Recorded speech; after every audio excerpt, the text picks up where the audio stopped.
الحق وتواصوا بالحق وتواصوا بالصبر أو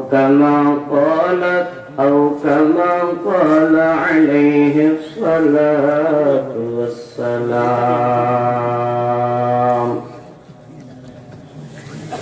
تکبیر میں کلمہ میں نمازوں میں اذا میں تکبیر میں کلمہ میں نمازوں میں اذا میں ہے نام الہی سے ملا نام محمد ہے نام الہی سے ملا نام محمد کونین کا مختار خدا تم کو بنایا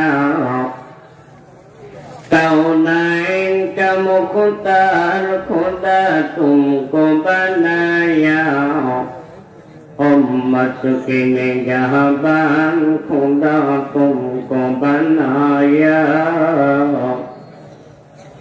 امت کی نگہبان خدا تم کو بنایا یا رب میرے آنکھوں میں سمجھ جائے مدینہ یا رب میرے آنکھوں میں سمجھ جائے مدینہ مدت سے میرا دل میں تمنا مدینہ مدت سے میرا دل میں تمنا مدینہ میں دور ہو مجبور ہو اے سید عالم میں دور ہو مجبور ہو اے سید عالم دیدار دکھاتے نہیں آواز سنا دو دیدار دکھاتے نہیں آواز سنا دو সকলে একটু জিকির করি লা ইলাহা ইল্লাল্লাহ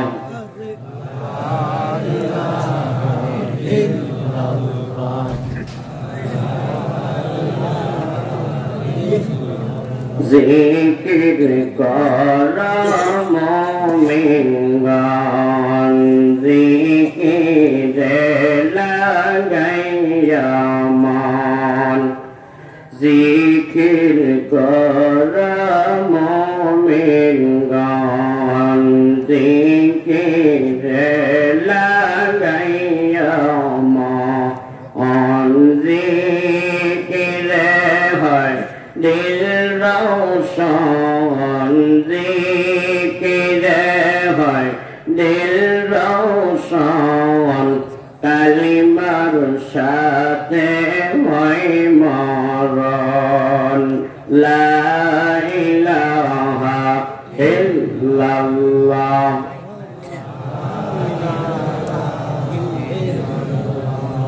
থামেন আপনারা যারা আসছেন বসছেন সকলে সওয়াবের জন্য আসছেন না গুনার জন্য কে কে সওয়াবের জন্য আসছেন একটু হাত উঠায় মালিককে দেখান আল্লাহ সকলকে কবুল করুন সকলে বলুন আমিন আপনারা কিন্তু বললেন সওয়াবের জন্য আসছেন আমি আপনাদেরকে একটা হাদিস শোনাই আল্লাহ রাসূল বলেন মান তামাসসাকা বিসুন্নতি ইনদা ফাসাদি উম্মতি ফালাহু আজরু মিয়াতি শহীদ শেষ জামানায় রাসূল বলেন আমার উম্মত যদি সুন্নতের উপর আমল করে গলা কাটা 100 শহীদের সওয়াব আল্লাহ ওই বান্দার আমলনামায় দান করবেন সুবহানাল্লাহ এখন উম্মতের উলামায়ে কেরাম বলেন তিন জায়গায় ফাঁকা জায়গা রেখে বসা ঠিক নয় একটা হলো যখন বিবিকে নিয়ে স্বামী ঘুমায় মাঝখানে ফাঁকা জায়গা রাখা ঠিক নয় শয়তান ঢুকবে ওয়াসওয়াসা দিবে ঝগড়া বাজায় দিবে আরেকটা জায়গা হলো নামাজের কাতার যখন করে তখন মাঝখানে ফাঁকা জায়গা রাখা ঠিক নয়, যদি রাখে শয়তান ঢুকে ধোঁকা দেয়, নামাজের মধ্যে ওয়াসওয়াসা সৃষ্টি করে। এই কারণে মাঝে মাঝে দেখবেন নামাজ কয় রাকাত পড়ছে তার মনে নাই। কথা বলুন ঠিক কিনা? 3 নাম্বার হলো কোরআনের মজলিস, উলামায়ে কেরামের মজলিস, দ্বীনি মজলিসে যখন বান্দা বসে, ফাঁকা জায়গা যদি থাকে, শয়তান মাঝখানে ঢুকে আর বারবার ডাক দিতে থাকে আর বলতে থাকে, লম্বা সময় তো হয়ে গেল, আর কত বসে থাকবা, একটা টান আগে দিয়ে আসো। কথা বলুন ঠিক কিনা? এই জন্য যারা 100 গলা কাটা শহীদের সওয়াব চান, সামনের ফাঁকা জায়গা বন্ধ করে জিকির করুন আর আগে সামনে আগায় আসেন। যাদের সওয়াবের দরকার নাই, আসারও দরকার নাই। এবার তাকায় দেখবেন কার সওয়াবের দরকার। লা ইলাহা ইল্লাল্লাহ। সামনে কারো ফাঁকা জায়গা থাকবে না ইনশাআল্লাহ। লা ইলাহা ইল্লাল্লাহ। এই কালিমা পড়বে যারা, এই কালিমা মানবে যারা, কাজে লাগিবে মরণ বেলা। এই কালিমার রোশনীতে, এই কালিমার রোশনীতে কবর হবে উজালা। লা ইলাহা ইল্লাল্লাহ। লা ইলাহা ইল্লাল্লাহ মুহাম্মাদুর রাসূলুল্লাহ। সকলে জবান খুলে রাসূলের উপর দুরূদটা পড়ে নেই, সাল্লাল্লাহু আলাইহি ওয়াসাল্লাম। আলহামদুলিল্লাহ, জমিনে ইমদাদিয়া ঢাকিরকান্দা সাকিয়াতনতলা মাদ্রাসা কর্তৃক আয়োজিত ইসলামী মহাসম্মেলনের শ্রদ্ধাভাজন সভাপতি সাহেব, দিগার মুআজ্জাজ মুকাররম জাতির কর্ণধার, ওয়ারাসাতুল আম্বিয়া জাতির মাতার মুকুট জাতির শ্রেষ্ঠ সন্তান হযরতে উলামায়ে কেরাম, আশপাশের গ্রাম থেকে আগত আল্লাহ পাকের আশিকিন, জাকিরিন, মুহিব্বিন, মুরব্বিয়ানে ইলম, আমার সমবয়সী যুবক ভাইরা, বর্তমানে মা ও বোনেরা, প্রথমে আমরা আল্লাহ তাআলার দরবারে এই মর্মে শুকরিয়া আদায় করি, যিনি আপনাদেরকে আমাকে ফিতনা ফাসাদের জামানায় দুনিয়াতে সমস্ত ঝামেলা উপেক্ষা করে কোরআন হাদিসের মজলিসে, উলামায়ে কেরামের মজলিসে, গুনাহ মাফের মজলিসে, মাজালিসুর রহমানে দাওয়াত ও তাবলীগের নিসবতে ইখলাসের সাথে আমলের নিয়তে আসার এবং বসার মতো তৌফিক এনায়েত করেছেন। এই জন্য মুসলমান হিসাবে আওয়াজটাকে উঁচু করে অন্তরের অন্তঃস্থল থেকে আল্লাহ রাব্বুল আলামিনের শিখানো ভাষায় জবান খুলে কালিমাতুশ শুকর আদায় করে বলি আলহামদুলিল্লাহ। আপনারা যারা আসলেন, বসলেন, সকলেই খুশি না বেজার? খুশি। খুশি হওয়ারই কথা। আল্লাহ রাসূল সাল্লাল্লাহু আলাইহি ওয়াসাল্লাম বলেন, আব্দুল্লাহ ইবনে আব্বাস থেকে বর্ণিত হাদিস, তাদারুসুল ইলমি সাআতান মিনাল লাইলি খায়রুম মিন ইহয়াইহা। আল্লাহর নবী বলেন, কোন বান্দা যদি রাত্রে বেলায় কুরআনের মজলিসে দ্বীনি মাসআলা শিখার জন্য কোন আলেমের মজলিসে বসে 1 ঘন্টা সময় যদি ব্যয় করতে পারে, তাহলে সারা রাত নফল নামাজ পড়লে যে সওয়াব, তাহাজ্জুদ নামাজ পড়লে যে সওয়াব হইতো, এই পরিমাণ সওয়াব আল্লাহ ওই বান্দার আমলনামায় দান করে দেন। অন্য হাদিসের ভিতরে আসছে, ইবনে মাজাহ শরীফের হাদিস, আল্লাহ রাসূল সাল্লাল্লাহু আলাইহি ওয়াসাল্লাম উনার প্রাণপ্রিয় সাহাবী আবু যর গিফারীকে ডাক দিয়ে বললেন, লা আন তাবদু ফাতাআল্লামা বাবাম মিনাল ইলমি উমিলা বিহি আও লাম ইউমাল খায়রুল লাকা মিন আন তুসাল্লিয়া 4 রাকা আলফ রাকা। আল্লাহ রাসূল সাল্লাল্লাহু আলাইহি ওয়াসাল্লাম উনার দামি সাহাবী আবু যর গিফারীকে ডাক দিয়ে বললেন, আবু যর গিফারী, শুনো, কোন বান্দা যদি কোন আলেমের মজলিসে, কোরআনের মজলিসে, হাদিসের মজলিসের ভিতরে গিয়ে একটা অধ্যায়, নামাজ এর আলোচনা এটা একটা অধ্যায়, ঈমানের আলোচনা এটা আরেকটা অধ্যায়, যাকাতের আলোচনা আরেকটা অধ্যায়, সওমের আলোচনা আরেকটা অধ্যায়, কোন বান্দা যদি একটা অধ্যায় সম্পর্কে আলোচনা শুনে, উবিলা বিহি আও লাম ইয়ামাল, আমল করুক বা নাই করুক, আপনাদেরকে আমাকে অনেক সময় শয়তান ধোঁকা দেয়। জিন্দেগিতে কত তাবলীগের বয়ান শুনলাম, গাস্তের বয়ান শুনলাম, জুমার দিন খুতবায় বয়ান শুনলাম, আমল তো করি না, গেলে লাভ কি? কথা বলুন, এমন লোক আছে না নাই?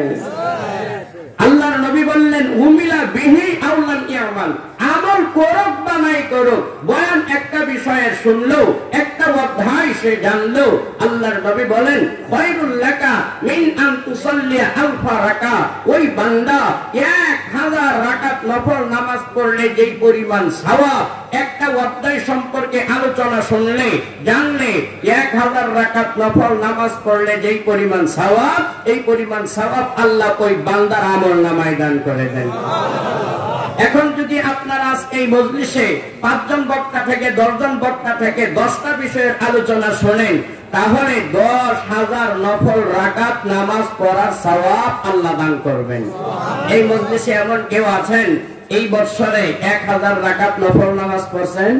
কিন্তু যদি একটা বয়ান আজকে শোনেন, একজনের আলোচনা আপনি শোনেন, আল্লাহ রাসূলের এই হাদিস যদি সত্য হয়, ইবনে মাজাহ শরীফের এই হাদিস যদি সত্য হয়, আমার কথাও সত্য, 1000 নফল নামাজের সওয়াব আল্লাহ তার আমলনামায় দান করে দিবেন। এখন তো যারা রাস্তাঘাটে বাড়িতে যে যেখানে বসা, মেহমান নিয়ে আড্ডা দিচ্ছে, বিড়িতে টান দিচ্ছে, চায়ের দোকানে বসা, ওই লোকটাও মনে মনে চিন্তা করতেছে যারা মজলিসে গেল আর আমরা গেলাম না, আওয়াজ তো আমাদের কানেও আসতেছে, বয়ান তো আমরাও শুনতেছি, লাভবান তাহলে আমরাও হব। ভাই, আপনাদেরকে বুঝাবার জন্য বলি, দেখেন মুরগির ডিম পাওয়া যায় কি যায় না? বিক্রি করা যায় কি যায় না? খাওয়া যায় কি যায় না? ধরা যায় কি যায় না? দেখা যায় কি যায় না? কিন্তু মানুষ কথায় কথায় একটা বলে ঘোড়ার ডিম। ভাই, কোনদিন দেখছেন আপনারা? আওয়াজ দিয়ে বলুন, দেখছেন? ধরা যায়, স্পর্শ করা যায়, খাওয়া যায়, এটা দ্বারা কোনো উপকার হাসিল করা যায় না, শুধু বলা যায়। ঠিক তদ্রুপ ভাবে যাদের কানের ভিতরে মাইকের আওয়াজ যাচ্ছে, বাড়িতে বসা, রাস্তাঘাটে দোকানপাটে বসা, তারাও মনে করতেছে আমাদের কানে তো আওয়াজ আসতেছে, বয়ান তো শুনতেছে, তাফসীর তো আমরাও শুনি, কিন্তু ভাই ওই যে ঘোড়ার ডিম যেমনই ভাবে ধরাও যায় না, ছোঁয়াও যায় না, স্পর্শ করাও যায় না, খাওয়াও যায় না, ঠিক তদ্রুপ ভাবে কানের ভিতরে আওয়াজ যাবে, তাফসীর শুনবে, কিন্তু ধরাও যাবে না, ছোঁয়াও যাবে না, কোনো ফায়দা হবে না। কথা বলুন ঠিক কিনা? এই জন্য ভাই, যাদের কানের ভিতরে আওয়াজ যাচ্ছে, উদার আহ্বান রাখবো, একদিনই তো বৎসরে মাহফিল হয়, আসেন বসেন, কার বয়ানের মাধ্যমে, কার কথায় দিলের ভিতরে একটু ধাক্কা লাগে আর আল্লাহ আপনাকে কবুল করে জান্নাতের মেহমান বানায় দেয়, কেউ জানে না। কিন্তু এই জন্য উদার আহ্বান থাকবে। আর আপনারা জানেন, আসলে আমার ভূমিকা লম্বা করার সুযোগ নাই। আমার যে বিষয়বস্তু দেওয়া হয়েছে সূরা আসর, দেখেন এই সূরা সম্পর্কে একটু ধারণা আমরা নেব, এরপরে এর সম্পর্কে কিছু আলোচনা করার চেষ্টা করব ইনশাআল্লাহ। আপনারা যদি থাকেন, আপনাদের দোয়া শামিলে হাল হয়। আসলে দেখতেছেন যে আপনাদের কারো ছেলের মতো বয়স, কারো নাতির মতো বয়স, খুব বয়স কম, বেশি বয়স হয় নাই, মাত্র কয়েকদিনের মানুষ। আপনাদের কেউ কেউ মনে করতে পারেন যে এই ছেলে এভাবে এখানে বসলো কিভাবে। যাই হোক, আপনাদের দোয়া, উস্তাদদের দোয়া, মা বাবার দোয়া শামিলে হাল হয়েছে, আল্লাহ কবুল করেছে। আপনাদের এখানে নতুন নাই, আমি গত 5 বছর যাবতই ইনশাআল্লাহ আলহামদুলিল্লাহ বিভিন্ন মজলিসে বয়ান করি। যাই হোক, যে আজকে আমাকে যে সূরাটা দেওয়া হয়েছে, এই সূরার নাম হলো সূরাতুল আসরি। নামটা একটু বলেন, সূরাতুল আসরি। এই সূরার মধ্যে 3টা আয়াত, 14টা শব্দ, 68টা অক্ষর রয়েছে। এই সূরার ফজিলত কি? মাযহাবের বড় একজন ইমাম, ইমাম শাফি রাহমাতুল্লাহি আলাইহি বলেন, গুণবান্দা যদি, এই আল্লাহ রাব্বুল আলামিন যদি কোরআনের এই একটা সূরাই নাযিল করতেন, আর মানুষ যদি এই একটা সূরার উপর আমল করত, চিন্তা ফিকির করত, মানুষের জান্নাতে যাওয়ার জন্য এটাই যথেষ্ট হয়ে যাইত। সুবহানাল্লাহ। আর এই সূরার ফজিলত সম্পর্কে অনেক বর্ণিত, তার মধ্যে একটা আপনাদেরকে শোনাই। হাদিসের মধ্যে আছে, সাহাবায়ে কেরাম এই সূরা নাযিল হওয়ার পরে একজন আরেকজনের সাথে সাক্ষাৎ হইলে এই সূরা একজন আরেকজনকে পড়ে পড়ে শোনায় দিতেন। সুবহানাল্লাহ। কত গুরুত্বপূর্ণ এই সূরা! এবার আসেন এই সূরার শানে নজুল কি। আল্লাহ রাসূল সাল্লাল্লাহু আলাইহি ওয়াসাল্লাম যখন রিসালাতের দায়িত্ব পাইলেন, পাওয়ার পরে চুপি চুপি দাওয়াতি কাজ করতে লাগলেন। পয়গম্বরের দামি একজন সাহাবী আবু বকর সিদ্দিক রাদিয়াল্লাহু তাআলা আনহু, উনি পয়গম্বরের হাতে হাত রাখিয়া কালিমা পড়ে মুসলমান হয়ে গেলেন। মুসলমান হয়ে যাওয়ার পরে উনি ছিলেন তৎকালীন জামানা সম্ভ্রান্ত এক আল্লাহর বান্দা। উনি ছিলেন অনেক ধন সম্পদ, টাকা পয়সার মালিক, বড় এক ব্যবসায়ী। ব্যবসায়িক সম্পর্ক ছিল এক আল্লাহর বান্দার সাথে। ওই বান্দার নাম হলো কালাদা বিন উসাইদ। এই বান্দার সাথে খুব সম্পর্ক। এবার যখন ঈমান আনলেন, আল্লাহ রাসূলের সাথে সব সময় থাকেন। যতটুকু ব্যবসা ছিল, ধন সম্পদ, টাকা পয়সার মালিক ছিল, এখন তো আর আগের মতো ব্যবসায়ী তো যান না, এখন আরো বেশি বেশি করে আল্লাহ রাসূলের কাছে তো যান। আর যখন টাকায় টাকায় দেখেন যে গোলাম বাদীরা ইসলাম কবুল করে নিজের টাকা ব্যয় করে তাদেরকে খরিদ করে আজাদ করে দেন। সুবহানাল্লাহ বলেন। ব্যবসায় তো যান না, লাভ তো হওয়া পরের কথা, ব্যবসায় গেলে না লাভ হবে। ব্যবসায় তো যান না, যাই মূলধন আছে এগুলো আরো খরচ করে দিচ্ছে। এবার বন্ধু টাকায় টাকায় দেখে, ওই যে বন্ধু কালাদা বিন উসাইদ টাকায় টাকায় দেখে আবু বকর তো এখন ব্যবসায়ও দেয় না, আরো যাও আগে যা ছিল সেগুলো সব ব্যয় করে দিচ্ছে, টাকা পয়সা সব শেষ করে দিচ্ছে। একদিন যখন সাক্ষাৎ হলো, আবু বকর সিদ্দিক রাদিয়াল্লাহু তাআলা আনহুকে ডাক দিয়া বলল, বন্ধু তুমি তো ধর্মটাও ছাড়লা, মুহাম্মাদের ধর্ম তুমি গ্রহণ করলা, কর্মটাও ছেড়ে দিলা, তোমার দুনিয়াও বরবাদ, পরকালও বরবাদ। নাউজুবিল্লাহ বললেন। দেখেন না, এই জামানায় কিছু লোক পাওয়া যাবে, যখন কোন মাদ্রাসা কেউ যদি তার ছেলেকে মাদ্রাসায় ভর্তি করে, আমরা যখন মাদ্রাসায় পড়তে যাই তখন অনেক লোক বলে, এই যে ছেলেটাকে যে মাদ্রাসায় দিলা, এই ছেলে তো মানুষের বাড়ি বাড়ি দাঁড়ে দাঁড়ে রাস্তাঘাটে ভিক্ষা করে খাবে। কথা বলুন, আছে না নাই? ওই ছেলের দুনিয়াও বরবাদ, দুনিয়াতেও ভালো কিছু দেখবে না, মারা যাওয়ার পরে কি হালত হয় আল্লাহ ভালো জানে। এমন লোক আছে না নাই? দেখেন আবু বকর কিন্তু, আবু বকর সিদ্দিক রাদিয়াল্লাহু তাআলা আনহু দুনিয়ায় নাই, উনার বন্ধু কিন্তু দুনিয়ায় নাই, কিন্তু এই জামানায়ও আবু বকর রাদিয়াল্লাহু তাআলা আনহুর বন্ধু ওই যে কালাদা বিন উসাইদ মুশরিকের মতো কিছু লোক আছে না নাই? এদের হাসর কিন্তু আল্লাহ তাদের সাথেই করবে। কথা বলুন, ঠিক কিনা? এই জন্য ভাই, যখন ওই বন্ধু আবু বকর সিদ্দিক রাদিয়াল্লাহু তাআলা আনহু আর নবী দলে মুসলমানদেরকে বলল, এরা সকলেই ক্ষতিগ্রস্ত, দুনিয়াতেও ক্ষতিগ্রস্ত, পরকালে ক্ষতিগ্রস্ত। এই যে ঘটনাটা যে ঘটতেছে, দুনিয়ার জমিনের কেউ না দেখো, কেউ না জানো, এই কথাগুলো একজন দেখতেছেন, একজন শুনতেছেন, তিনি কে? আল্লাহ। আওয়াজ দিয়ে বলুন, আল্লাহ রাব্বুল আলামিন জিবরাইল আমিনকে ডাক দিয়ে বললেন, জিবরাইল যাও সূরা আসর নিয়ে আমার হাবিবকে জানায় দাও। যারা বলতেছে যে আমার হাবিব ঈমান, আমার হাবিবের দলে ও অন্তর্ভুক্ত হয়ে ঈমান এনে এই দ্বীনের পথে অর্থ সম্পদ ব্যয় করে, যারা মনে করতেছে যে এরা ক্ষতিগ্রস্ত, আসলে এরা ক্ষতিগ্রস্ত না, যারা ঈমান আনে নাই, কাফের মুশরিক, এরাই ক্ষতিগ্রস্ত, এই কথাটা জানায় দাও। আল্লাহ এই আয়াত সূরা কাউসার তখন নাযিল করে দিলেন।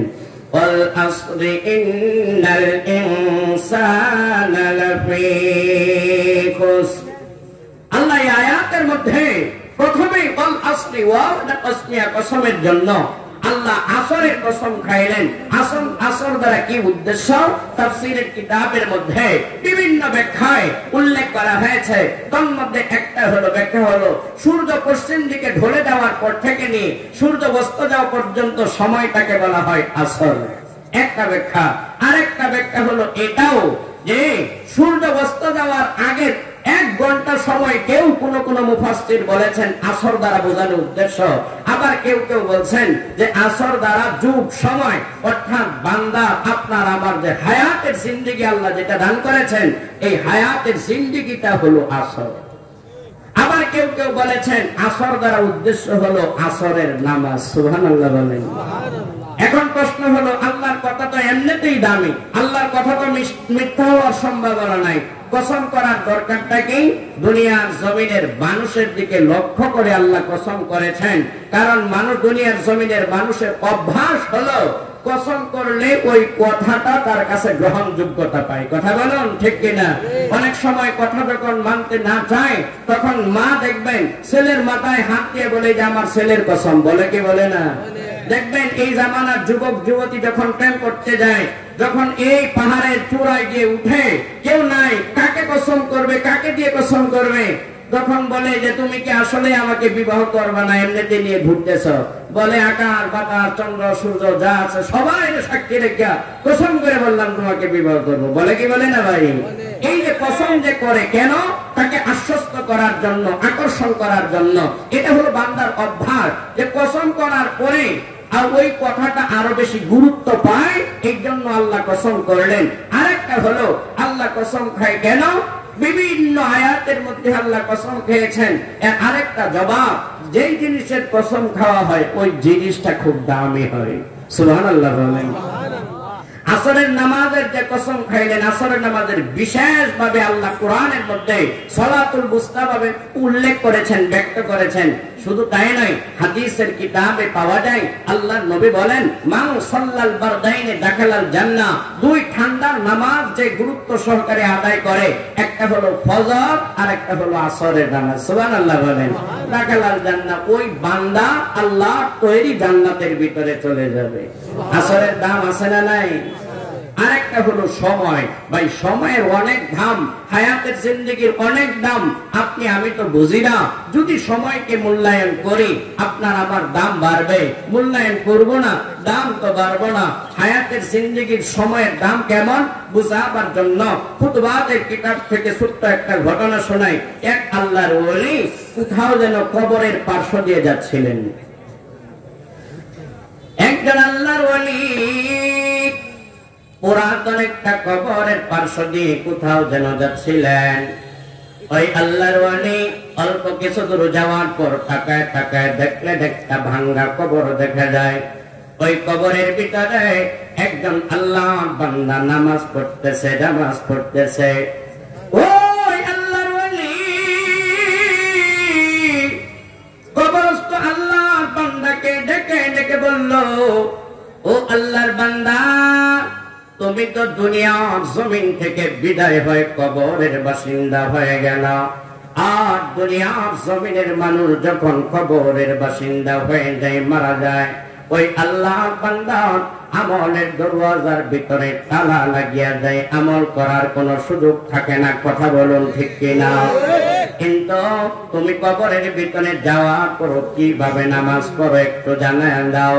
ওই কবরস্থ আল্লাহর বান্দা এবার আল্লাহর ওলিকে ডেকে ডেকে বললেন, ও আল্লাহর ওলি, দুনিয়ার জমিনে হায়াতের জিন্দেগিতে আমার নামাজের সাথে বড় সম্পৃক্ততা ছিল। নামাজের প্রতি আমার বড় মায়া মোহাব্বত ছিল। সব সময় আমার নামাজের প্রতি মনটা ধাবিত ছিল। নামাজ পড়তাম আর হায়াতের জিন্দেগিতে থাকা অবস্থায় আমার আল্লাহকে ডাক দিয়ে বলতাম, ও মালিক, দুনিয়ার জমিনটা কিছুই না, একদিন দুনিয়ার জমিন ছাড়িয়ে আমাকে বিদায় হওয়া লাগবে। ওই যে মারা যাওয়ার পর সকলের তো আমলের দরওয়াজা বন্ধ হয়ে যায়। আমি আমার রাসূলের হাদিস থেকে শুনছি, কবরের ভিতরে পয়গম্বররা নামাজ পড়ে। ও মালিক, আমার দিলের ভিতরে বড় তামান্না, একটু তুমি আমাকে সুযোগ করিয়ে দিও, যেন কবরের ভিতরে যাওয়ার পর আমাকে আল্লাহ তুমি নামাজ পড়ার মতো সুযোগ করিয়ে দিও। এইভাবে আল্লাহর কাছে আমি যখন বারবার দোয়া করতাম, ওই দোয়াটা আল্লাহ কবুল করিয়া কবরের ভিতরে নামাজ পড়ার মতো সুযোগ করিয়া দিয়েছেন। সুবহানাল্লাহ। এবার ওই আল্লাহর ওলি কবরস্থ আল্লাহর বান্দাকে ডেকে ডেকে বলল, ও আল্লাহর গোলাম, ওই কবরের ভিতরে যাওয়ার পর তুমি কতদিন যাবত এই কবরের ভিতরে নামাজ পড়ো? কত বৎসর হয়ে গেল?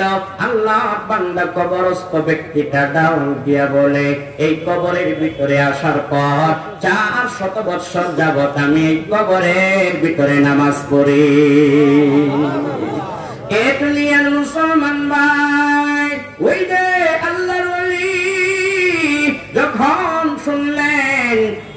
400 বছর পর্যন্ত কবরের ভিতরে নামাজ পড়ে আল্লাহর ওলি আশ্চর্য হয়ে গেলেন। এবার উচ্চ কণ্ঠে সুবহানাল্লাহ বললেন। সুবহানাল্লাহ বলার পর ওই কবরস্থ আল্লাহর বান্দা ডাক দিয়া বলল, ও আল্লাহর ওলি, আমি এই কবরের ভিতরে থাকিয়া 400 বছর ধরে যে নফল ইবাদত করলাম, নামাজগুলো করলাম, এই নামাজগুলো আমি তোমাকে দিয়ে দিতে চাই।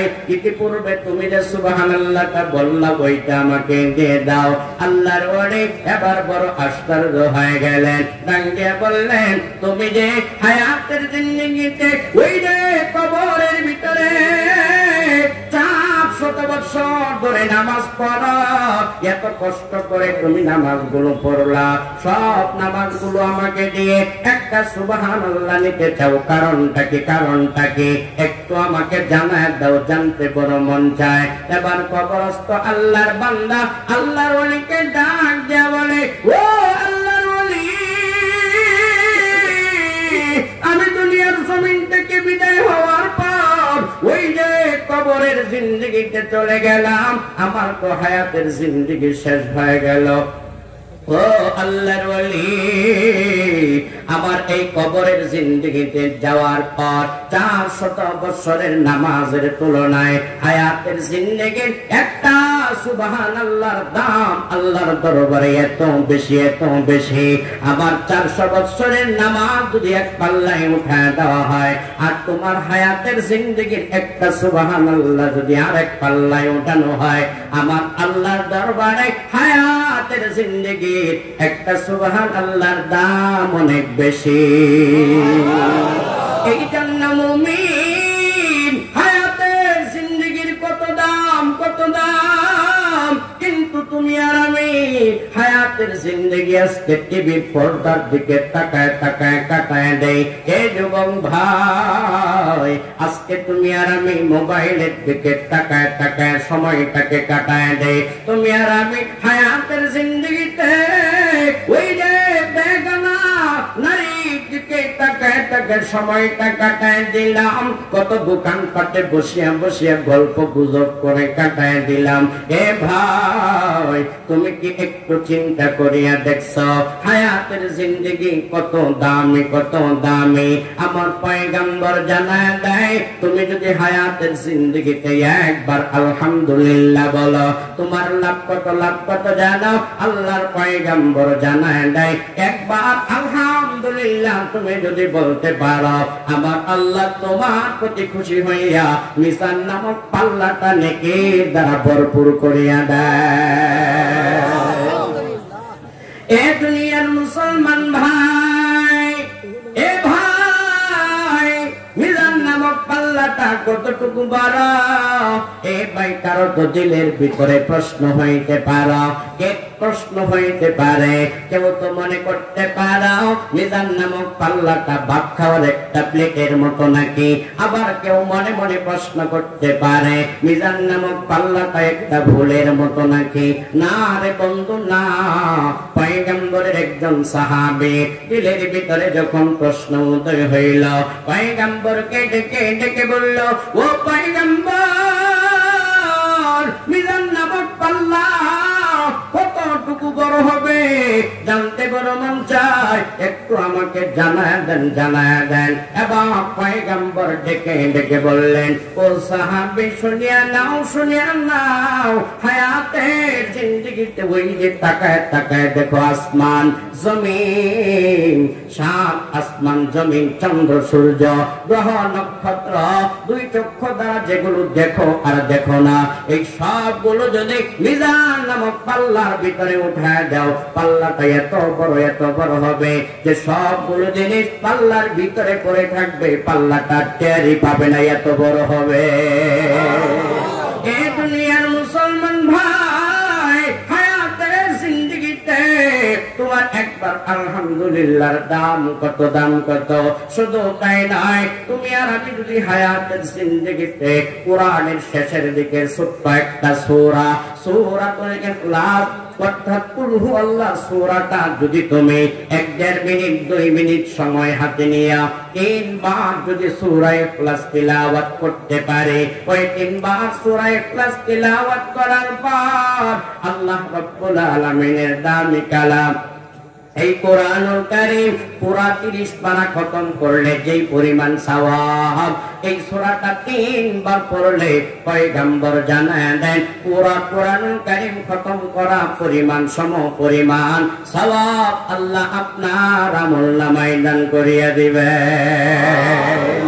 এই জন্য ভাই আল্লাহ কসম করলেন ওয়াল আসরি, সময়ের কসম, সময় অত্যন্ত দামি।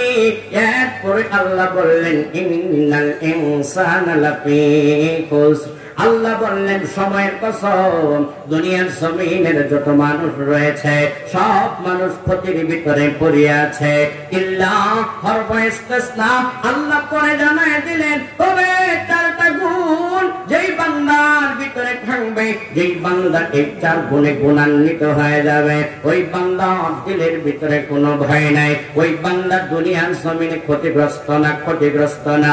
1 নাম্বার গুণ হলো ইল্লাল্লাযীনা আমানু, আল্লাহ জানায় দিলেন দুনিয়ার জমিনে হায়াতের জিন্দেগিতে যেই বান্দাগুলো ঈমান নামী মহাদৌলত লাভ করেছে, ঈমান নামী মহাদৌলত তারা পেয়ে গেছে, যারা ঈমান গ্রহণ করেছে এদেরকে যদি দুনিয়ার জমিনের কাফের মুশরিক বেঈমানরা বলে এরা ক্ষতিগ্রস্ত, ঈমান আনার কারণে নামাজ পড়তে যায় বেশি ব্যবসা করতে পারে না, নামাজ পড়তে গিয়ে কৃষি কাজটা ঠিক মতো করতে পারে না, অটো চালাইতে পারে না, নামাজের জন্য বন্ধ করে দেওয়া লাগে। কিন্তু যদিও কাফের বেঈমান মুশরিকরা তাকায় তাকায় দেখে, এই কারণে মুমিনরা ক্ষতিগ্রস্ত। কিন্তু আল্লাহ জানায় দেন বান্দা চিন্তা নাই, তুমি ঈমান গ্রহণ করেছ তো দুনিয়া জমিনে তুমি দামি, তুমি ক্ষতিগ্রস্ত না, দামি শ্রেষ্ঠ, পরকালে তুমি জান্নাতি। সুবহানাল্লাহ।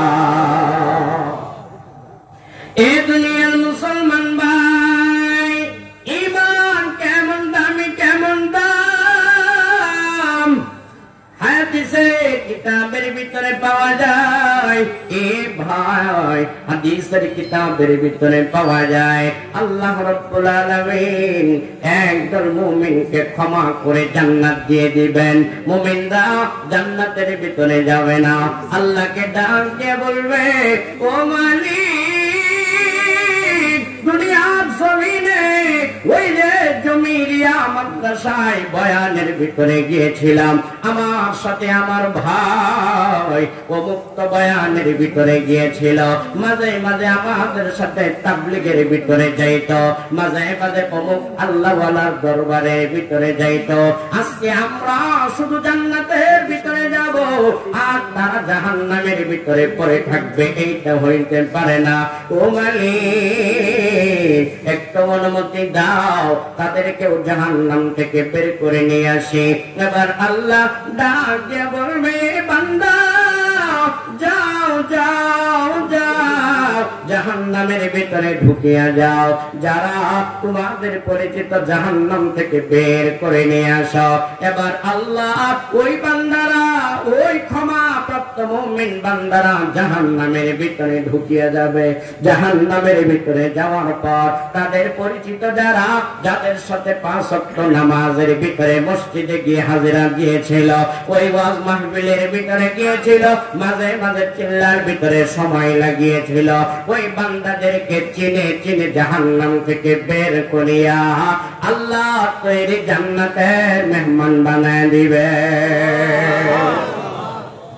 এবার আল্লাহ ওই বান্দাদেরকে ডেকে ডেকে বলবে ও বান্দা, তোমরা তোমাদের পরিচিতদেরকে বের করে জান্নাতের ভিতরে পাঠিয়ে দিলা, এবার আমার পরিচিতদেরকে জাহান্নাম থেকে বের করে নিয়ে আসো। ওই বান্দারা ডাক দিয়ে বলবে আল্লাহ, যারা জাহান্নামী যারা জান্নাতি সবাই তো আপনার পরিচিত, আপনার অপরিচিত তো কেউ না। এবার আল্লাহ ডেকে ডেকে বলবে বান্দা শোনো, যাদের দিলের ভিতরে ঈমান নামী মহাদৌলত আছে, ঈমান আছে, তারাই হলো দামি, তারাই আমি আল্লাহ পরিচিত, তাদেরকে আমি জান্নাত দিব। সুবহানাল্লাহ। এবার আল্লাহ ডেকে ডেকে বলবেন, ও বান্দা যাও যাও যাও, যাদের দিলের ভিতরে 1 দিরহাম পরিমাণ ঈমান আছে, 1 দিরহাম পরিমাণ ঈমান আছে, তাদেরকে জাহান্নাম থেকে বের করে নিয়ে আসো। এবার আল্লাহ রাব্বুল আলামিনের দিনের পাওয়ার পর ওই বান্দারা দৌড়াইয়া জাহান্নামের ভিতরে যাবে। যাওয়ার পর যার দিলের ভিতরে 1 দিরহাম পরিমাণ ঈমান, 1 দিরহাম পরিমাণ ঈমান, তাদেরকে বের করে করে নিয়ে আসবে। এবার আল্লাহ ডাক দিয়া বলবে, বান্দা যাদের দিলের ভিতরে 1 যাররা পরিমাণ ঈমান, এই ভাই যাররা ব্যাখ্যায় মুহাদ্দিসিনে কেরাম বিভিন্ন ব্যাখ্যা করেছেন, তার মধ্যে একটা ব্যাখ্যা হলো এটাও, এ ভাই শীতের দিন তাকায় তাকায় দেখবেন সকালবেলা সূর্যের আলো যখন জানালার ফাঁক দিয়ে বা বেড়ার ফাঁক দিয়ে ছিদ্র দিয়ে ঘরে ঢুকে, ওই আলোর দিকে তাকাইলে দেখবেন এক প্রকারের ধূলিকণা উড়ে। কথা বলুন ঠিক কিনা? আরো জোরে আওয়াজ দিয়ে বলুন, ধূলিকণা উড়ে। এ ভাই ওই ধূলিকণাটা কি একটা হাতির মতো বড় নাকি? না, একেবারে ছোট। আওয়াজ দিয়ে বলুন না ভাই, ছোট নাকি হাতির মতো? ছোট। এ ভাই মুহাদ্দিসিনে কেরাম যাররা ব্যাখ্যায় বলেছেন ওই এক একটা ধূলিকণা হলো 1 যাররা। এতটুকু ঈমান, এই একটা ধূলিকণা পরিমাণ ঈমান নিয়েও যদি বান্দা কবরে যায়, ওই বান্দার চিন্তা নাই, চিন্তা নাই, ওই বান্দা কত দামি, কত দামি। আল্লাহ ওই বান্দাকেও ক্ষমা করিয়া এই দুনিয়ার মতো দুনিয়ার সম পরিমাণ একটা জান্নাতের মালিক আল্লাহ বানায় দিবেন। এই জন্য মুমিন এ ভাই হায়াতের জিন্দেগিতে, এই জন্য ভাই হায়াতের জিন্দেগিতে তোমার 4টা গুণ হওয়া লাগবে। 1 নাম্বার গুণ হলো মুমিন। কিন্তু বড় আফসোস, আজকে হায়াতের জিন্দেগিতে তুমি আমি মুমিন। পয়গম্বরের সাহাবী আবু বকর সিদ্দিক রাদিয়াল্লাহু তাআলা আনহু মুমিন, উমর রাদিয়াল্লাহু তাআলা আনহু কিন্তু মুমিন ছিলেন। কিন্তু আজকে তুমি আমি হায়াতের জিন্দেগিতে মুমিন, কিন্তু সাহাবায়ে কেরামের মতো ঈমান তোমার আমার হয় নাই। এ ভাই তুমি কি একটু চিন্তা করিয়া দেখছো, এই দুনিয়ার জমিন কিছুই না, কিছুই না, একদিন তোমাকে আমাকে বিদায় হওয়া লাগবে। এ ভাই তোমার মতো তাকায় তাকায় দেখো কত আল্লাহর বান্দা কৃষি কাজ করতো, কৃষি কাজ করতে করতে তার জীবনটা কৃষি কাজের ভিতরে বিলীন করে দিল, নামাজ পড়তে পারে নাই, আছে না নাই?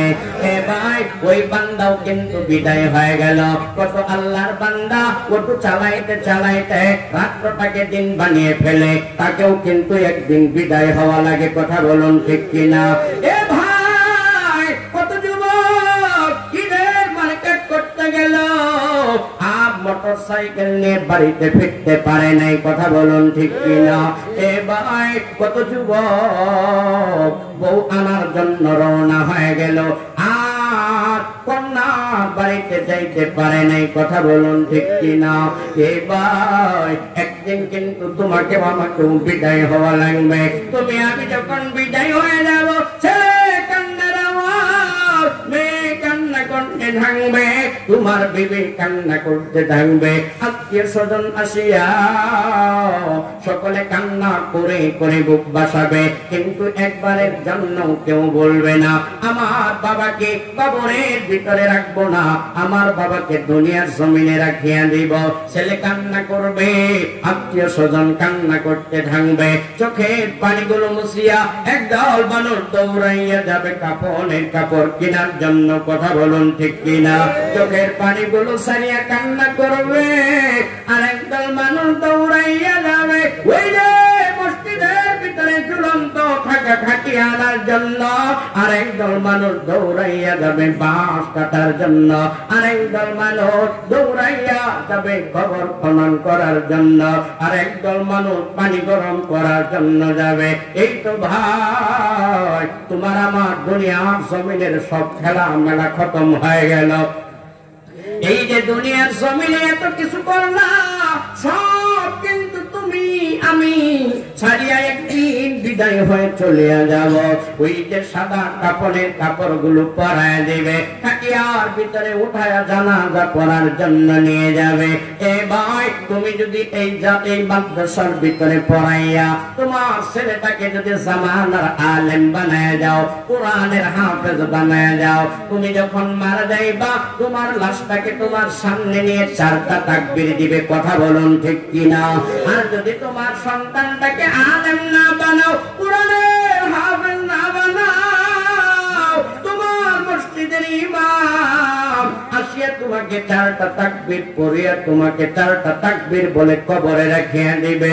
এ ভাই, ওই যে মসজিদের ইমাম বলো, বাইতুল মুকাররমের খতিব বলো, এমনকি আল্লাহর ঘর কাবা ঘরের ইমামও যদি আসিয়া তোমার জানাজাটা পড়ায়, তাকায় তাকায় দেখবা তার চোখের ভিতরে পানি নাই। পানিও যদি আসে সে খুব জোর করে আনছে, কিন্তু তোমার ছেলেটা যদি তোমাকে সামনে নিয়ে দাঁড়ায় যায়, ওই ছেলেটা যখন তোমার লাশটাকে নিয়ে দাঁড়ায় যাবে রে ভাই, দাঁড়ানোর পর ছেলের মাথার ভিতরে ছেলেটা তখন চিন্তা করতে থাকবে, হায় রে, যেই বাবা হাত ধরে ধরে আমাকে রাস্তা হাঁটাইতো, যেই বাবা হায়াতের জিন্দেগিতে আমাকে কাঁধের ভিতরে উঠাইয়া রাস্তায় রাস্তায় নিয়ে ঘুরতো, যেই বাবা ভালো ভালো আমাকে পোশাক পরিধান করানোর জন্য হায়াতের জিন্দেগিতে রৌদ্রের ভিতরে কপালটাকে ভিজাইছে, আর বৃষ্টির রৌদ্রের ভিতরে কপালটাকে পুরায়া দিল, বৃষ্টির ভিতরে বিদায় দিল। আজকে ওই বাবা বিদায় হয়ে গেল। এই বাবা ঠোঁটটা দিয়ে কত আমাকে চুমু খেয়েছিল, আজকে বাবা বাবা বলে ডাক দে, বাবার ঠোঁটটা নাড়ায় একবারের মতো আমাকে সন্তান বলে ডাক দিতে পারে না।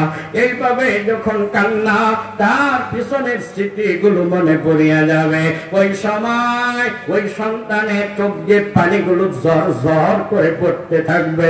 4টা তাকবীর যখন দিবে, কান্না বিজড়িত কণ্ঠে আল্লাহকে ডাক দিয়ে বলবে, ও মালিক, দুনিয়ার জমিনে আমার বাবার জন্য আমি কিছুই করতে পারি নাই, মায়ের জন্য কিছু করতে পারি নাই, এই যে বাবাকে 4টা তাকবীর দিয়ে চিরদিনের জন্য কবরের ভিতরে রাখিয়া দিব। এবার যখন এই বাবা সন্তান বাবা মায়ের জন্য আল্লাহর দরবারে কান্না করবে, আপনার আমার পয়গম্বর জানায় দেয়, ওই সন্তান যখন চোখের পানি ছাড়িয়া কান্না করে, কান্না করতে বিলম্ব হয়, আর আল্লাহ ওই মা বাবাকে ক্ষমা করিয়া জান্নাতি ঘোষণা করতে বিলম্ব হয় না।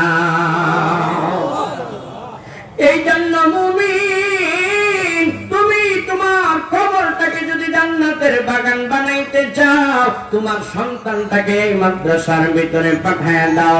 সন্তানকে মাদ্রাসা পাঠানোর তোমার সময় নাই, সন্তান বড় হয়ে গেছে, দিন তুমি শিখাইতে পারো নাই। এই মাদ্রাসার ভিতরে কত সন্তান পড়তেছে, ওই সন্তানের মাথার ভিতরে একটু হাত বুলায় দাও। সন্তানের কাপড়ের প্রয়োজন, এক সিট কাপড়ের ব্যবস্থা করো, 1 বস্তা চাউলের ব্যবস্থা করিয়া দাও। ওই সন্তানকে তুমি একটু মহাব্বত দেখাও, যদি মহাব্বত দেখাইতে পারো, এই মাদ্রাসার সন্তান যখন পড়িয়া কোরআনের আলেম হবে, কোরআনের হাফেজ হয়ে যাবে। হাসরের ময়দানে গুনার কারণে তোমার যদি ডান হাতের ভিতরে বাম হাতের ভিতরে আমলনামা চলে আসে, হাদিসের কিতাবের ভিতরে পাওয়া যায়, মিশকাত শরীফের হাদিসের ভিতরে পাওয়া যায়, ইবনে মাজার ভিতরেও বর্ণনা পাওয়া যায়। পয়গম্বর বলেন, ওই দিন এই মাদ্রাসার ছাত্র জান্নাতের সনদ নিয়ে যখন জান্নাতের ভিতরে যাইতে থাকবে, ওই দিন 2 পার্শ্ব দিয়ে লক্ষ লক্ষ মানুষ জাহান্নামীরা বাম হাতে আমলনামা নিয়ে তার দাঁড়ায় দাঁড়ায় কান্না করবে। ওই দিন তুমি তাকায় তাকায় দেখবা, এই জমিরিয়া মাদ্রাসার একজন কোরআনের হাফেজ এই মাদ্রাসা মাদ্রাসার হুজুর, এই মাদ্রাসার একজন শিক্ষক ওই যে জান্নাতের সনদ নিয়ে জান্নাতের ভিতরে যায়, ওই সময় তুমি পিছন দিক দিয়ে তাকায় তাকায় দেখবা এই তো আমাদের মাদ্রাসার হুজুর, এই তো আমাদের মাদ্রাসার ছাত্র, আমাদের দেওয়ার টাকা, আমাদের দেওয়া চাউলের বস্তা খেয়ে খেয়ে আলেম হয়েছিল, আজকে জান্নাতের ভিতরে যায়। তখন পিছন দিক দিয়ে ডাক দিয়ে বলবা, ও কোরআনের হাফেজ, ও মাদ্রাসার হুজুর, আপনার মাদ্রাসার ভিতরে গিয়ে কত উলামায়ে কেরাম আসছিল বয়ান শুনিয়া, ওই দিন কিন্তু এক বস্তা চাউলের টাকা দিয়েছিলাম, ৫,০০০, ২,০০০, ৩,০০০ টাকা দিয়েছিলাম, আজকে আপনি একা একা জান্নাতের ভিতরে চলিয়া যান। না না, আজকে আমাকেও জান্নাতের ভিতরে নিয়ে যাওয়া লাগবে। ওই দিন আপনার মা আপনাকে ভুলিয়া যাবে, আপনার বাবা আপনাকে ভুলিয়া যাবে, আপনার ছেলে আপনাকে ভুলিয়া যাবে, আপনার আত্মীয় স্বজন বন্ধু বান্ধব সকলে আপনাকে ভুলিয়া যাইতে পারে, কিন্তু এই মাদ্রাসায় পড়ুয়া ছেলেটা ওই দিন ভুলবে না, এই মাদ্রাসার উস্তাদ ওই দিন কিন্তু আপনাকে ভুলবে না। উস্তাদ এই কথা শোনার পর দাঁড়ায় যাবে, পিছনের দিকে তাকায় তাকায় বলবে, কে আপনাকে তো আমি চিনি না। এবার বান্দাটা ডেকে ডেকে বলবে, আমি তো আজকে জাহান্নামের আসামি হয়ে গেলাম, আজকে আমাকে নাও চিনতে পারেন, ওই যে বয়ানের ভিতরে গিয়েছিলাম, ৫,০০০, ২,০০০, ৩,০০০ টাকা আপনার মাদ্রাসায় দান করেছিলাম, আজকে আপনি জান্নাতে যাবেন, আমরা জাহান্নামে যাব। না না, আমাদের কেউ নিয়ে চলেন। ওই দিন কিন্তু আপনার এই মাদ্রাসার হুজুর ছাত্র আপনাকে রেখে জান্নাতে যাবে না। আল্লাহকে ডাক দিয়া বলবে, ও মালিক, হায়াতের জিন্দেগিতে এই চেহারাটা আমার মনে নাই, কিন্তু আমি যেই মাদ্রাসায় ছিলাম ওই মাদ্রাসার ভিতরে ৫,০০০, ২,০০০, ৩,০০০ টাকা দান করেছিল, আমি যেই মাদ্রাসায় পড়তাম এই মাদ্রাসার ভিতরে দান করেছিল, আজকে আল্লাহ তাকে না নিয়ে আমি জান্নাতে যাব না। আল্লাহ ডেকে ডেকে বলবে, ও বান্দা, আজকে তুমি সুপারিশ করেছো, চিন্তা নাই, চিন্তা নাই, এই বান্দার জন্য যদিও জাহান্নাম বরাদ্দ ছিল, বান্দাকে তোমার হাতে দিয়ে দিলাম, তুমি বান্দাকে নিয়ে হাসতে হাসতে জান্নাতের ভিতরে চলিয়া যাও। কে ভাই বয়ান লম্বা করবো না, এই জন্য আপনাদের কাছে বলি, কে কে ওই দিন মাদ্রাসার ছাত্র উস্তাদদের হাত ধরে জান্নাতে চাইতে চায়, একটু হাত উঠায় মালিককে দেখা দে। নারায়ে তাকবীর। আয় আল্লাহ, এই সকলের হাত গুলোকে কবুল করিয়া নাও। আয় আল্লাহ, সব বান্দারা ওয়াদা করেছে ওই দিন মাদ্রাসার ছাত্র উস্তাদের হাত ধরে জান্নাতে যাইতে চায়, আল্লাহ তুমি জান্নাত হিসাবে কবুল করিয়া নাও। আল্লাহ মন নরম করিয়া দাও, এই মাদ্রাসায় যেন দান করতে পারে। এই ভাই, এই জন্য আপনাদের কাছে আমি বলতে চাই, ৫,০০০, ১০,০০০, ২,০০০, ৩,০০০ করে টাকা কে দিবেন? একজন দাঁড়ায় যান। হইতে পারে আপনি যে আগে নামটা লেখাবেন, আর নাম লেখানোর বদৌলতে আর বাকি যারা লেখাবে ওই সবগুলোর সওয়াব আপনার আমলনামায় উঠবে। একজন দাঁড়ায় যান, একজন দাঁড়ান, ৫,০০০ টাকা দিবেন ইনশাআল্লাহ। ১,০০০ টাকা হুজুর। নাম কি আপনার? ১,০০০, মোহাম্মদ জাকির হোসেন। মোহাম্মদ জাকির হোসেন। ১,০০০-এর পরে আসে, আগে ৫,০০০, ৪,০০০, ২,০০০, ৩,০০০ লেখেন। ৫,০০০ একজন আল্লাহর বান্দা দাঁড়ান, অনেক মানুষ।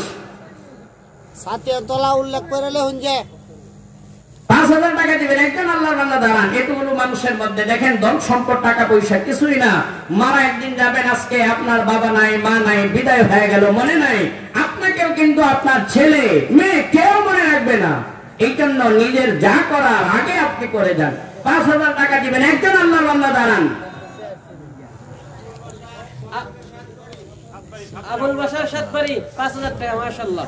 আয় আল্লাহ, তোমার একজন বান্দা আবুল বাশার ৫,০০০ টাকা। আয় আল্লাহ, গুনাহ দানকে তুমি কবুল করিয়া নাও, হায়াতের জিন্দেগি আমলের জিন্দেগি বানায় দাও।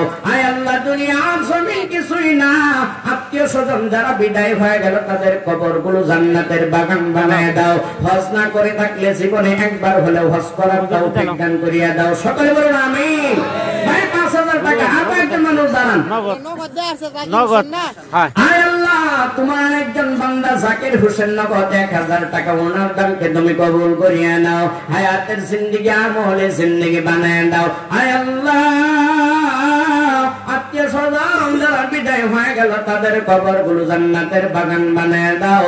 আয় আল্লাহ, জীবনে হজ না করে থাকলে একবার হলেও হজ করার তৌফিক দান করিয়ে দাও। সকলে বলুন আমিন। ভাই 4000 3000 করে টাকা দাঁড়ান অল্প সময়ের মধ্যে। এরপরে বড় মেহমান আসবে, বয়ান করবে। আমি তো আগেই বলছি ছোট মানুষ, বয়স কম, কি আর বয়ান করব। যাই হোক, একটা বিষয় নিয়ে বয়ান করার আগে সময় শেষ। আমরা অল্প সময় পরে আবার অন্য বক্তা আসবে, বয়ান করবে ইনশাআল্লাহ। 4000 করে টাকা, 5000 করে, 2000 করে টাকা অল্প সময়ের মধ্যে নামগুলো একটু লেখায় দেন ভাই। 2000 3000 এটা বেশি কিছু না তো। এই জামানায় আপনি 1000 2000 টাকা নিয়ে গেলে বাজার করে ব্যাগ ভরাই যায় না, কথা বলেন না ঠিক কিনা? আর আপনি 2000 কোরআনের জন্য জান্নাত পাওয়ার আশায় কার কবে কোন আমল আল্লাহর দরবারে কবুল হয় কেউ জানে না। এই জন্য ভাই বাবা মাকে স্মরণ করে 1000 2000 টাকা দিয়ে দেন। হইতে পারে এই টাকার উসিলায় আল্লাহ আপনার মা বাবার কবর জান্নাতের বাগান বানায় দিবেন অল্প সময়ের মধ্যে। ভাই 2000 3000 5000 4000 যাই পারেন নামগুলো লিখে দেন। ভাই দেখেন, আপনি আমি দুনিয়ার জমিন ছেড়ে চলে যাব, কাপড়ের কাপড়ে কিন্তু কোনো পকেট নেই, একটা টাকাও নেওয়ার সুযোগ নেই। বাড়ি বাড়ি করলাম, গাড়ি গাড়ি করতেছি, মারা যাওয়ার পরে বাড়িও যাবে না, গাড়িও যাবে না। নগদ 500 1000 যাই পারেন একটু দিয়ে দেন। নগদ 500 1000 500 1000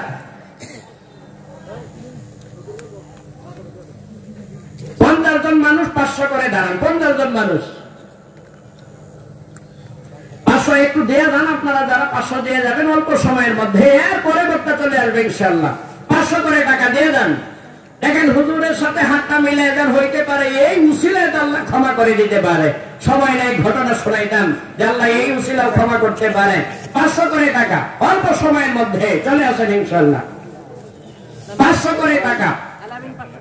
আয় আল্লাহ, তোমার আরেকজন বান্দা আলামিনায় আল্লাহ 500 টাকা ওনার দানকে তুমি কবুল করিয়া নাও, হায়াতের জিন্দেগি আমলে জিন্দেগি বানায় দাও।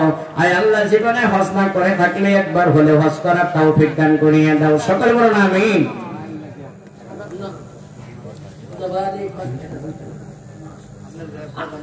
আয় আল্লাহ, তোমার আরেকজন বান্দা আশেক মুস্তাফা, আয় আল্লাহ ওনার মা বাবার জন্য 1000 টাকা, আয় আল্লাহ ওনার দানকে তুমি কবুল করিয়া নাও, হায়াতের জিন্দেগি আমলে জিন্দেগি বানায় দাও। 500 করে টাকা ভাই অল্প সময়ের মধ্যে।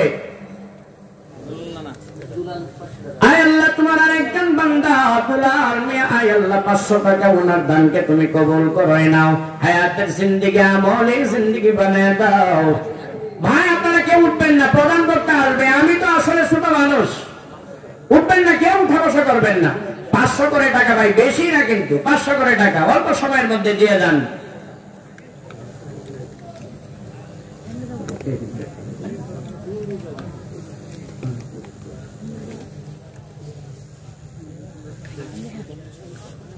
ভাই অল্প সময়ের মধ্যে 500 1000 করে টাকা যারা দিবেন নগদ একটু নিয়ে আসেন। এরপরে প্রধান বক্তা বয়ান করবে, আপনারা কেউ উঠা বসা করবেন না। দেখেন, আমাদের একটা বদ অভ্যাস হয়ে গেছে যে যখনই কোন মাদ্রাসার জন্য মসজিদের জন্য চাওয়া হয় এরপরে মানুষ উঠা বসা শুরু হয়ে যায়। কথা বলুন ঠিক কিনা? আসলে কি এই পর্যন্তই বয়ান না প্রধান বক্তা থাকে? প্রধান বক্তাকে আনেন অনেক টাকা দিয়ে অনেক দূর থেকে, কিন্তু বয়ান না শুনেই চলে যান। এটা না আমাদের হালত। আয় আল্লাহ, তোমার আরেকজন বান্দা আব্দুল করিম 500 টাকা, আয় আল্লাহ তুমি ওনার দানকে কবুল করিয়ে নাও, হায়াতের জিন্দেগি আমলে জিন্দেগি বানায় দাও। আয় আল্লাহ, দুনিয়ার জমিন কিছুই না। আয় আল্লাহ, যে স্বজন যারা বিদায় হয়ে গেল তাদের কবরগুলো জান্নাতের বাগান বানায় দাও। সকলে বলুন আমিন। ভাই দেখেন, আপনি আপনার যদি ছেলের জন্য মেয়ের জন্য নেওয়ার জন্য নিয়ত করে আসছেন, যদি নাও নেন একটু রাগ হবে ঠিক, কিন্তু যদি এই টাকা মাদ্রাসায় দিয়ে যান আল্লাহ যদি খুশি হয় আপনার কিন্তু দুনিয়াও কামিয়াবি, পরকালেও আপনি জান্নাতি। এই জন্য আপনাদের কাছে উদারত আহ্বান, কেউ 50 টাকার নিচে দিবেন না, সকলেই দেওয়ার চেষ্টা করবেন, কেউ যেন বাকি না থাকেন।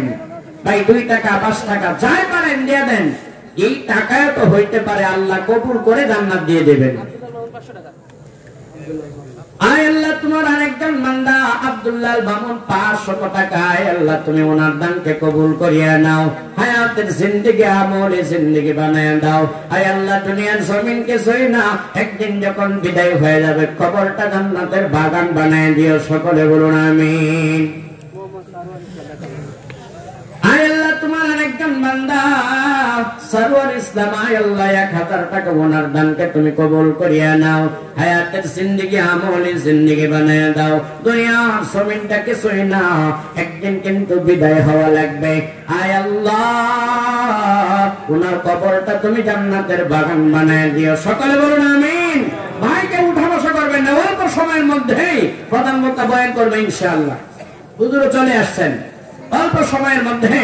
1500 টাকা উনিও চলে আসছেন, উনার সাথে মুসাফা করার জন্য মুসাফা করতে পারেন, টাকা হাতে দিয়ে চলে আসেন, 500 1000 করে টাকা ইনশাআল্লাহ।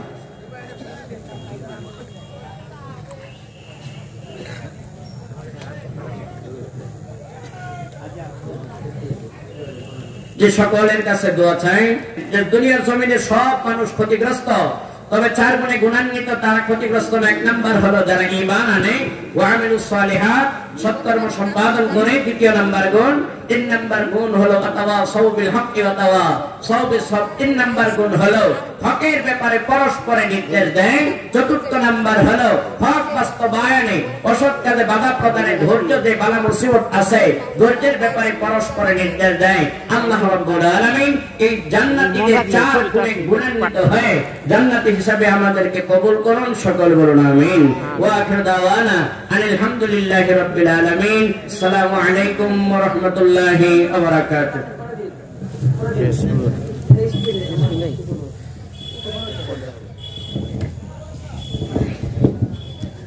জাযাকুমুল্লাহু আহসানাল জাযা। অসংখ্য অগণিত মুবারকবাদ হযরত মাওলানা রাইসুদ্দার মালি সাহেব হাফিজাহুল্লাহ তাআলাকে। প্রিয় উপস্থিতি,